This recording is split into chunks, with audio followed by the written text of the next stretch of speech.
आपका मेरे YouTube channel में स्वागत है। आज हम कक्षा 4 की NCERT की हिंदी की पुस्तक रिमझिम के दूसरे पाठ जैसा सवाल वैसा जवाब का संपूर्ण अध्ययन करेंगे, जिसमें कहानी को पहले पढ़ेंगे, फिर कहानी का सरल भाषा में अर्थ जानेंगे, उसके बाद लिखने का कार्य करेंगे। सबसे पहले हम इमला लिखेंगे, जिसे सुलेख भी कहा जाता है। उसके बाद कठिन शब्द लिखेंगे, फिर शब्दों के अर्थ, फिर विलोम शब्द और आवश्यक होगा तो पर्यायवाची शब्द भी जानेंगे। और अंत में पुस्तक में आए हुए अभ्यास कार्यों को हल करेंगे। तो आइए ज़्यादा समय न बिताते हुए पाठ को पढ़ना आरंभ करते हैं। पाठ 2 जैसा सवाल वैसा जवाब। बादशाह अकबर अपने मंत्री बीरबल को बहुत पसंद करता था। बीरबल की बुद्धि के आगे बड़े बड़ों की भी कुछ नहीं चल पाती थी। इसी कारण कुछ दरबारी बीरबल से जलते थे।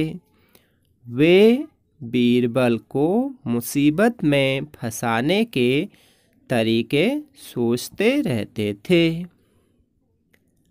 अकबर के एक खास दरबारी ख्वाजा सरा को अपनी विद्या और बुद्धि पर बहुत अभिमान था। बीरबल को तो वे अपने सामने निरा बालक और मूर्ख समझते थे, लेकिन अपने ही मानने से तो कुछ होता नहीं। दरबार में बीरबल की ही तूती बोलती और ख्वाजा साहब की बात ऐसी लगती थी जैसे नक्कार खाने में तूती की आवाज़। ख्वाजा साहब की चलती तो वे बीरबल को हिंदुस्तान से निकलवा देते, लेकिन निकलवाते कैसे? एक दिन ख्वाजा ने बीरबल को मूर्ख साबित करने के लिए बहुत सोच विचार कर कुछ मुश्किल प्रश्न सोच लिए। उन्हें विश्वास था कि बादशाह के उन प्रश्नों को सुनकर बीरबल के छक्के छूट जाएंगे और वह लाख कोशिश करके भी संतोषजनक उत्तर नहीं दे पाएगा। फिर बादशाह मान लेगा कि ख्वाजा सरा के आगे बीरबल कुछ नहीं है। ख्वाजा साहब अचकन पगड़ी पहनकर दाढ़ी सहलाते हुए अकबर के पास पहुँचे और सिर झुकाकर बोले, बीरबल बड़ा बुद्धिमान बनता है। आप भी उसकी लंबी चौड़ी बातों के धोखे में आ जाते हैं। मैं चाहता हूँ कि आप मेरे 3 सवालों के जवाब पूछकर उसके दिमाग की गहराई नाप लें। उस नकली अक्ल बहादुर की कलई खुल जाएगी। ख्वाजा के अनुरोध करने पर अकबर ने बीरबल को बुलाया और उनसे कहा, बीरबल, परम ज्ञानी ख्वाजा साहब तुमसे 3 प्रश्न पूछना चाहते हैं। क्या तुम उनके उत्तर दे सकोगे? बीरबल बोले, जहांपना, जरूर दूंगा, खुशी से पूछें। ख्वाजा साहब ने अपने 3 सवाल लिखकर बादशाह को दे दिए। अकबर ने बीरबल से ख्वाजा का पहला प्रश्न पूछा, संसार का केंद्र कहाँ है? बीरबल ने तुरंत जमीन पर अपनी छड़ी गाड़कर उत्तर दिया, यही स्थान चारों ओर से दुनिया के बीचों बीच पड़ता है।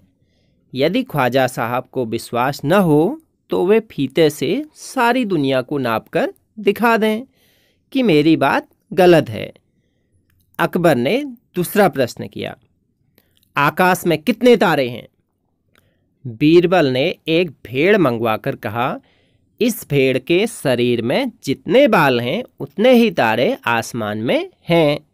ख्वाजा साहब को इसमें संदेह हो तो वे बालों को गिनकर तारों की संख्या से तुलना कर लें। अब अकबर ने तीसरा सवाल किया, संसार की आबादी कितनी है? बीरबल ने कहा, जहाँपनाह, संसार की आबादी पल पल पर घटती बढ़ती रहती है। क्यों? क्योंकि हर पल लोगों का मरना जीना लगा ही रहता है। इसलिए यदि सभी लोगों को एक जगह इकट्ठा किया जाए तभी उनको गिनकर ठीक ठीक संख्या बताई जा सकती है। बादशाह तो बीरबल के उत्तरों से संतुष्ट हो गया, लेकिन ख्वाजा साहब नाक भौं सिकोड़कर बोले, ऐसे गोलमोल जवाबों से काम नहीं चलेगा जनाब। बीरबल बोले, ऐसे सवालों के ऐसे ही जवाब होते हैं, पहले मेरे जवाबों को गलत साबित कीजिए तब आगे बढ़िए। ख्वाजा साहब से फिर कुछ बोलते नहीं बना। अब हम कहानी का सरल भाषा में अर्थ जानेंगे। पाठ का नाम है जैसा सवाल वैसा जवाब, अर्थात आपसे जैसा सवाल किया जाए उसका वैसा ही जवाब देना। तो पाठ शुरू करते हैं। बादशाह अकबर अपने मंत्री बीरबल को बहुत पसंद करता था। बादशाह अकबर अपने मंत्री बीरबल को बहुत अधिक अच्छा मानता था, पसंद करता था। वो बीरबल की बुद्धि के आगे बड़े बड़ों की भी कुछ नहीं चल पाती थी। बीरबल की बुद्धि इतनी तेज थी कि बहुत बड़े बड़े विद्वानों की भी उसके आगे से कुछ नहीं चल पाती थी, अर्थात वह उनके आगे फेल हो जाते थे। इसी कारण कुछ दरबारी बीरबल से जलते थे। इस कारण से कुछ दरबारी जो बादशाह अकबर के दरबार में दरबारी लोग थे वो बीरबल से चिढ़ते थे, जलते थे। वे बीरबल को मुसीबत में फंसाने का तरीके सोचते रहते थे। वे नई नई तरकीबें ढूंढते रहते थे कि कैसे करके बीरबल को फंसाया जाए कि उसकी बुद्धि कम है करके। अकबर के एक खास दरबारी ख्वाजा सरा को अपनी विद्या और बुद्धि पर बहुत अभिमान था। अकबर का एक खास दरबारी था जिसका नाम था ख्वाजा सरा, जिसे क्या था, अपनी चतुराई और विद्या पर बहुत अधिक घमंड था। बीरबल को तो वे अपने सामने निरा बालक और मूर्ख समझते थे। वो ख्वाजा सरा बीरबल को अपने सामने पे छोटा बच्चा या मूर्ख जैसा समझते थे कि इसे कुछ नहीं आता है करके। लेकिन अपने ही मानने से तो कुछ होता नहीं। लेकिन क्या होता है, हम खुद अपने आप को ही होशियार मान लें तो इससे तो कुछ होता नहीं है जब तक कि दूसरे लोग न कहें कि हाँ भाई आप होशियार हैं।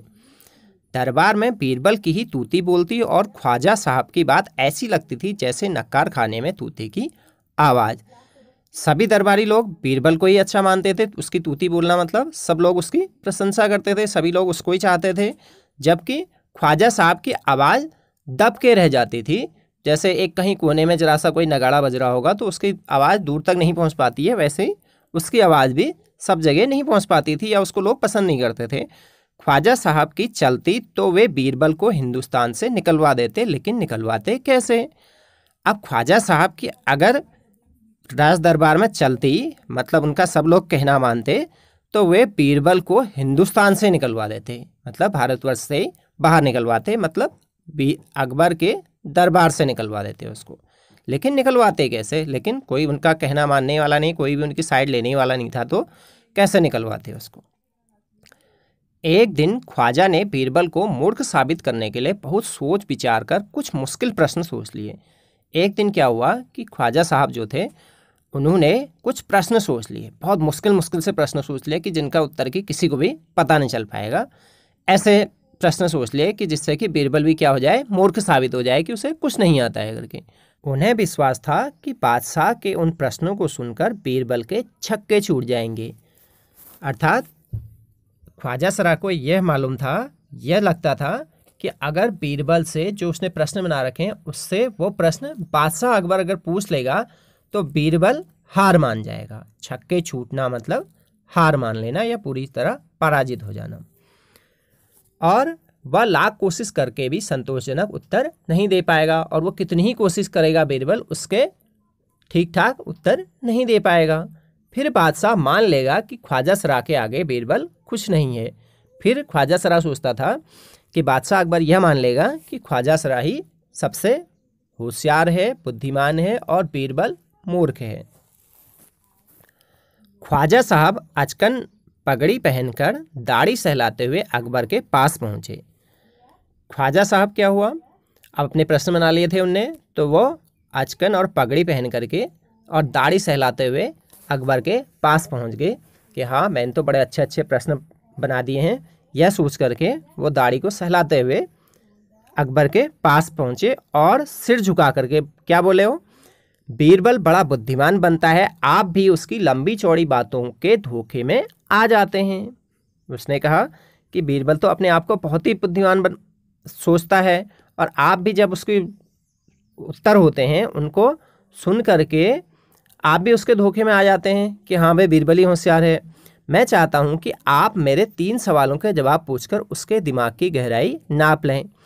और ख्वाजा सरा ने यह कहा कि मैं चाहता हूँ कि आप मतलब बादशाह अकबर बीरबल से मेरे 3 सवाल उससे पूछ लें और इससे उसके दिमाग की गहराई पता चल जाएगी, मतलब उसका पता चल जाएगा कि उसको ये प्रश्न आते हैं या नहीं, या वह होशियार है या नहीं। उस नकली अक्ल बहादुर की कलई खुल जाएगी और जो बड़ा बुद्धिमान बनता है बीरबल उसकी भी कलई खुल जाएगी, मतलब पोल खुल जाएगी कि वह होशियार है या नहीं। ख्वाजा के अनुरोध पर अकबर ने बीरबल को बुलाया। अब ख्वाजा जब इतना अनुरोध कर रहा था तो अकबर ने क्या हुआ, बीरबल को बुला लिया, किसी दरबारी को या किसी उसको हरकारे को भेज करके बीरबल को बुलाया और उनसे कहा, और किससे कहा, बीरबल से कहा। क्या कहा, बीरबल परम ज्ञानी ख्वाजा साहब तुमसे 3 प्रश्न पूछना चाहते हैं, क्या तुम उनके उत्तर दे सकोगे। अकबर ने कहा कि बीरबल जो परम ज्ञानी अपने आप को सोचते हैं ख्वाजा साहब, वो आपसे 3 प्रश्न पूछना चाहते हैं, क्या तुम उनके उत्तरों को दे सकोगे। तो बीरबल ने क्या बोला, बीरबल बोले जहाँ अपना जरूर दूंगा, खुशी से पूछें। बीरबल ने कहा हाँ हाँ जहाँ अपना महाराजा, जैसा आप कहें, अगर वो पूछना चाहें तो पूछें, खुशी से पूछें, मैं उनके उत्तर दूंगा। ख्वाजा साहब ने अपने 3 सवाल लिखकर बादशाह को दे दिए। अब ख्वाजा साहब ने भी क्या किया, अपने 3 सवाल लिखे और वह बादशाह अकबर को दे दिए। किस लिए दिए, कि वो अकबर से प्रश्न पूछेंगे, पूरी भरी सभा में प्रश्न पूछेंगे करके। अकबर ने बीरबल से ख्वाजा का पहला प्रश्न पूछा, संसार का केंद्र कहाँ है। अब क्या हुआ, जब ख्वाजा सरा ने अकबर को 3 प्रश्न लिख करके दे दिए तो अकबर ने बीरबल से ख्वाजा का पहला प्रश्न पूछा कि संसार का केंद्र कहाँ है। केंद्र मतलब जो सबसे बीच में पड़ता है, वो कहाँ पर को है। संसार का केंद्र मतलब पूरी पृथ्वी का केंद्र बिंदु कहाँ पर है। अब क्या हुआ, बीरबल ने तुरंत जमीन पर अपनी छड़ी गाड़कर उत्तर दिया। क्या हुआ, बीरबल ने क्या किया कि वहीं पे ही जमीन पर अपनी छड़ी, जो उसने हाथ में छड़ी पकड़ रखी थी, उसको वहाँ पर को गाड़ दिया और क्या कहा कि यही स्थान चारों ओर से दुनिया के बीचों बीच पड़ता है। उसने कहा कि जहाँ पर मैंने छड़ी गाड़ रखी है यही स्थान क्या होता है कि पूरे संसार के बीचों बीच का केंद्र है। यदि ख्वाजा साहब को विश्वास न हो तो वे फीते से सारी दुनिया को नापकर दिखा दें कि मेरी बात गलत है। और ख्वाजा साहब को अगर फिर भी विश्वास नहीं होता है कि यही केंद्र बिंदु है या यही बीचों बीच का बिंदु है, तो ख्वाजा सरा नाप सकते हैं, पूरी दुनिया को नाप करके देख लें कि बीचों बीच का बिंदु यही आ रहा है या नहीं। अगर उन्हें नाप दिया तो मेरी बात गलत साबित हो जाएगी। अकबर ने दूसरा प्रश्न किया, आकाश में कितने तारे हैं। अब अकबर ने ख्वाजा सरा का दिया हुआ दूसरा प्रश्न पूछा। अकबर से क्या पूछा कि आकाश में कुल कितने तारे हैं। इस प्रश्न का उत्तर देने के लिए बीरबल ने क्या किया, बीरबल ने एक भेड़ मंगाकर कहा, बीरबल ने एक भेड़ मंगवाई और क्या कहा कि इस भेड़ के शरीर में जितने बाल हैं उतने ही तारे आसमान में हैं। उसने कहा कि ये भेड़ के जितने बाल हैं वह उतने ही संसार के तारे होते हैं, मतलब जितने आसमान में तारे हैं उतने ही इस भेड़ के शरीर में बाल हैं। और ख्वाजा साहब को इसमें संदेह हो तो वे बालों को गिनकर तारों की संख्या से तुलना कर सकते हैं। अगर ख्वाजा सरा को जरा सा भी उसमें जो है संदेह हो रहा है या विश्वास नहीं हो रहा है कि हाँ इतने ही होते हैं या नहीं होते हैं, तो वो तारों की संख्या गिन लें और फिर उसके बाद भेड़ों की बाल गिन लें। अब क्या हुआ, दूसरा प्रश्न तो पूरा हो गया। अब तीसरा प्रश्न, अब अकबर ने तीसरा सवाल किया, संसार की आबादी कितनी है। अब अकबर ने जो ख्वाजा सरा ने तीसरा सवाल दिया हुआ था उसको बीरबल से पूछा कि संसार की, पूरी दुनिया की आबादी मतलब जनसंख्या या लोग कितने हैं पूरे संसार में, यह पूछा। तो अब बीरबल ने क्या उत्तर दिया? बीरबल ने कहा, जहां पनाह संसार की आबादी पल पल पर घटती बढ़ती रहती है, क्योंकि हर पल लोगों का मरना जीना लगा ही रहता है। बीरबल ने कहा कि महाराजा, संसार की आबादी हर समय, हर एक मिनट में, हर एक सेकंड में बदलते रहती है, कभी कम होती है तो कभी बढ़ जाती है। क्यों? क्योंकि हर समय, हर एक सेकंड में, हर एक मिनट में कुछ लोग मरते हैं तो कुछ नए लोग जन्म लेते हैं। यदि अब क्या होगा, इसलिए यदि सभी लोगों को एक जगह इकट्ठा किया जाए तभी उनको गिनकर ठीक ठीक संख्या बताई जा सकती है। बीरबल ने कहा कि अगर लेकिन फिर भी गिनना है तो उनको क्या करना पड़ेगा कि सभी लोगों को, संसार के जितने लोग हैं सबको एक जगह पर इकट्ठा करना पड़ेगा, तभी उनको ठीक ठीक करके गिना जा सकता है। अब क्या हुआ, जब तीनों प्रश्नों के उत्तर मिल गए तो बादशाह तो बीरबल के उत्तरों से संतुष्ट हो गया। अर्थात बादशाह अकबर जो था वो बीरबल ने जो प्रश्नों के उत्तर दिए थे उनको उसने सही मान लिया। लेकिन ख्वाजा साहब नाक भौं सिकोड़ कर बोले। उनने नाक भौं मतलब छी कैसे उत्तर दे दिया इसने, ऐसा सोचा उसने, और क्या बोला वो, ऐसे गोलमोल जवाबों से काम नहीं चलेगा जनाब। ख्वाजा साहब ने क्या कहा बीरबल से कि ऐसे जो आप गोलमोल जवाब दे रहे हैं, सही सही जवाब नहीं दे रहे हैं, उनसे काम नहीं चलेगा। और बीरबल बोले, ऐसे सवालों के ऐसे ही जवाब होते हैं। बीरबल ने कहा कि आपने सवाल ही ऐसे पूछे थे, जैसे टेढ़े सवाल पूछे थे वैसे ही उनके जवाब भी टेढ़े ही होंगे। पहले मेरे जवाबों को गलत साबित कीजिए तब आगे बढ़िए। बीरबल ने कहा कि पहले मेरे जितने भी जवाब हैं उनको गलत साबित कर दीजिए कि ये गलत सही हैं या नहीं, तब उसके बाद बोलिए कि हाँ भाई आपके सवाल का जवाब गलत है। ख्वाजा साहब से फिर कुछ बोलते नहीं बना। ख्वाजा साहब को आप क्या बताते हो कि जो है ये सही हैं या गलत हैं, वो ये भी नहीं बता सकते थे कि जो है भेड़ के बाल कितने हैं, तभी तो आसमान के तारों की गिनती हो सकती थी, या जैसे पृथ्वी का केंद्र बिंदु जहाँ पर को उसने छड़ी गाड़ी वहीं पे ही हो सकता है या नहीं, ये भी वो नाप नहीं सकते थे। और इस प्रकार यह पाठ का अर्थ पूर्ण हुआ। आइए अब हम अपनी अभ्यास पुस्तिका में लिखना आरंभ करते हैं। सबसे पहले इस पाठ का इमला या सुलेख लिखते हैं। इसके लिए क्या करेंगे, एक कोने में दिनांक डालेंगे, सबसे ऊपर से पाठ 2, पाठ का नाम जैसा सवाल वैसा जवाब, और सबसे ऊपर से लिख देंगे इमला या सुलेख। और इसमें अभिभावक या अध्यापक बच्चों को कोई भी 2 पैराग्राफ लिखने के लिए दे सकते हैं, चाहे वो शुरू के पैराग्राफ हों या लास्ट के पैराग्राफ हों या बीच के पैराग्राफ हों।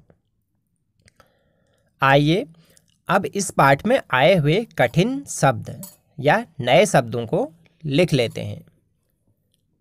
पहला शब्द है अभिमान, दूसरा शब्द है नक्कार खाने, उसके अगला शब्द हिंदुस्तान, अगला शब्द मुश्किल, अगला शब्द बुद्धिमान, उसके अगला शब्द संतुष्ट, उसके अगला शब्द विद्या, उसका अगला शब्द जहाँ पनाह। अक्सर लोग संतुष्ट को संतुष्ट बोल देते हैं, जिसको कि क्या बोला जाता है, संतुष्ट। अब इस पाठ में आए हुए शब्दों के अर्थ लिखते हैं।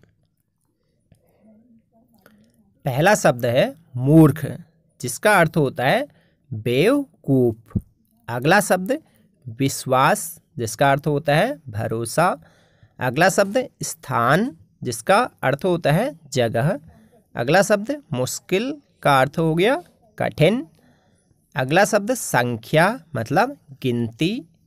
संदेह का अर्थ होता है भरोसा न होना।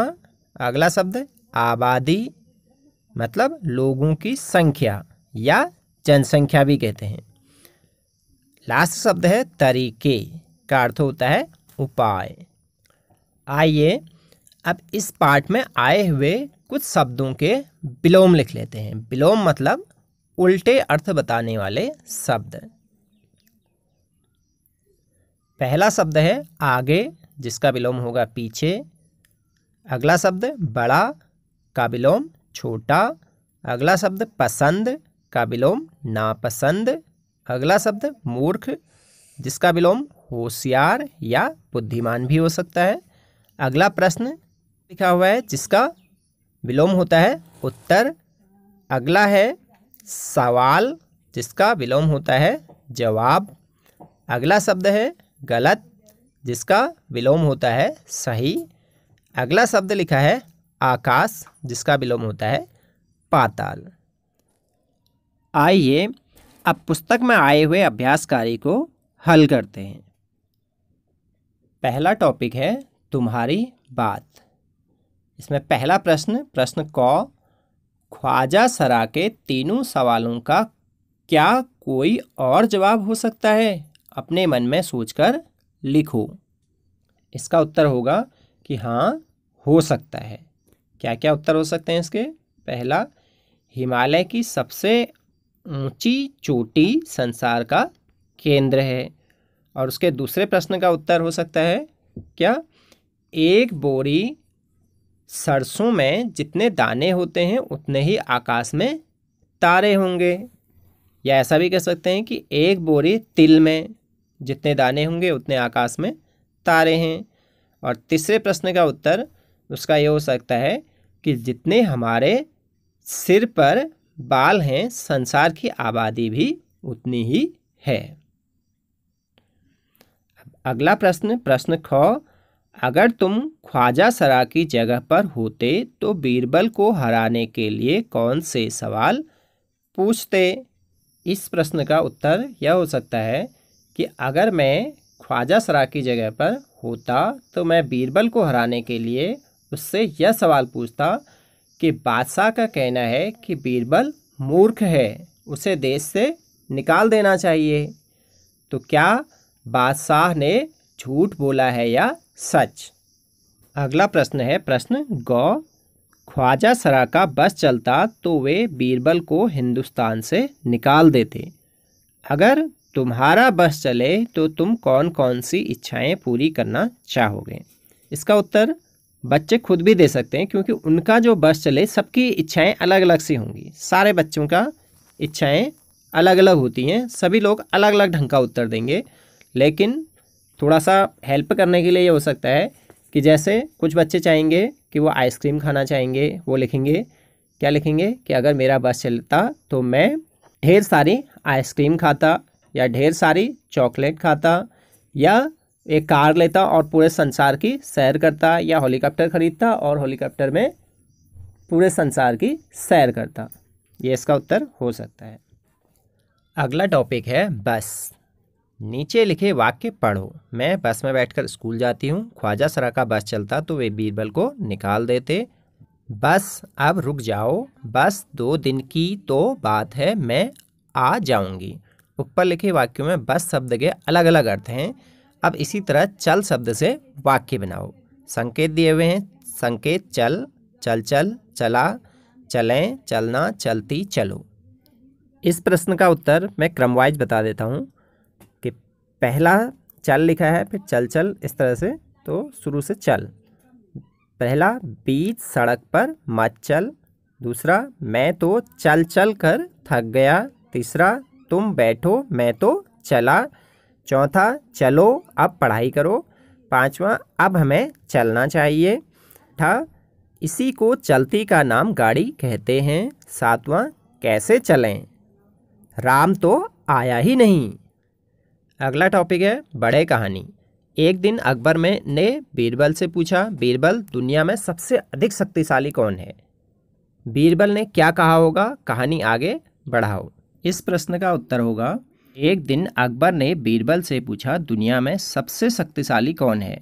तो इस पर बीरबल ने कहा कि जहाँ पनाह गोद में बैठा हुआ बच्चा सबसे शक्तिशाली होता है। तो अकबर ने कहा कि यह कैसे हो सकता है, साबित करके दिखाओ। तो बीरबल ने कुछ दिनों के लिए उससे अनुमति मांगी और दूसरे तीसरे दिन वह एक बच्चे को लेकर के आ गया और उसने अकबर के गोद में उस बच्चे को बैठा दिया। वह बच्चा कभी अकबर को लात मार देता, कभी उसकी नाक खींच लेता, कभी बाल खींच लेता, और तो और तब तो गजब ही हो गया जब उसने अकबर की मूंछें खींच दी। जैसे ही उसने अकबर की मूछें खींची तो बीरबल ने कहा कि महाराज, अब आपको समझ में आया या नहीं कि यह बच्चा ही दुनिया में सबसे शक्तिशाली है। क्यों? क्योंकि आपके राज्य में कोई भी व्यक्ति ऐसा नहीं होगा जो कि आपकी मूछें खींच सकता है। जिसकी इतनी हिम्मत हो वही सबसे शक्तिशाली होगा। अकबर बीरबल की इस बुद्धिमानी पर मुग्ध हो गया। अब अगला टॉपिक है खोजो कहानियाँ। इसमें लिखा हुआ है कि बीरबल की चतुराई के किस्से बहुत मशहूर हैं। पहला प्रश्न, प्रश्न क, तुम भी बीरबल का एक ऐसा ही किस्सा ढूंढो जिसमें वह अपने जवाबों से सबका मुंह बंद कर देता है। इस प्रश्न के उत्तर के लिए मैंने एक छोटी सी अकबर बीरबल की कहानी ढूंढी है, जिसका टॉपिक है, जिसका शीर्षक है छोटी लाइन बड़ी लाइन। इस कहानी में क्या होता है, एक बार अकबर बीरबल हंसी मजाक कर रहे थे, तभी अकबर ने तलवार से धरती पर एक लाइन खींच दी और उसे बिना मिटाए छोटी करने को कहा। बीरबल ने उसी लाइन के सामने एक बड़ी लाइन खींच दी। अब अकबर की खींची हुई लाइन उस लाइन के सामने छोटी नज़र आ रही थी। इस पर अकबर और उसके दरबारी बीरबल की अक्ल की तारीफ करने लगे। और प्रश्न ख, बीरबल की तरह बहुत से अन्य व्यक्तियों की हाजिर जवाबी के किस्से प्रसिद्ध हैं, उनके नाम पता करो। इसका उत्तर हो जाएगा शेख चिल्ली, गोनू झा, तेनालीराम, मुल्ला नसीरुद्दीन। अगला टॉपिक है एक और शब्द, जिसमें लिखा हुआ है नीचे लिखे शब्दों की जगह और कौन सा शब्द इस्तेमाल हो सकता है, खाली जगह में लिखो। तो इसका उत्तर हो जाएगा बुद्धिमान का दूसरा शब्द कौन सा होगा जो इससे मिलता जुलता शब्द हो या जो इसका अर्थ हो। बुद्धिमान का समझदार। अगला लिखा हुआ है अभिमान का घमंड, संसार मतलब दुनिया। अगला इस कोने में लिखा हुआ है मूर्ख का बेवकूफ़, विश्वास का यकीन या भरोसा। लास्ट शब्द है कोशिश, कोशिश का अर्थ होता है प्रयास। इस पाठ का अंतिम अभ्यास कार्य है मुहावरे। नीचे लिखे मुहावरों का इस्तेमाल तुम कब कब कर सकते हो, आपस में चर्चा करो। अब इनका वाक्यों में इस्तेमाल करो। पहला, नाक भौं सिकोड़ना। इसका उत्तर कैसे बनाएंगे? नाक भौं सिकोड़ना का अर्थ होता है घृणा करना। और वाक्य में प्रयोग क्या होगा? वह तो मुझे देखते ही नाक भौं सिकोड़ने लगता है। अगला है कलई खुलना। कलई खुलना का अर्थ होता है रहस्य या राज का पता चलना। और इसका वाक्यों में प्रयोग हो जाएगा पुलिस का छापा पड़ने पर चोर की कलई खुल गई। इस प्रकार यह अभ्यास और यह पाठ पूर्ण हुआ।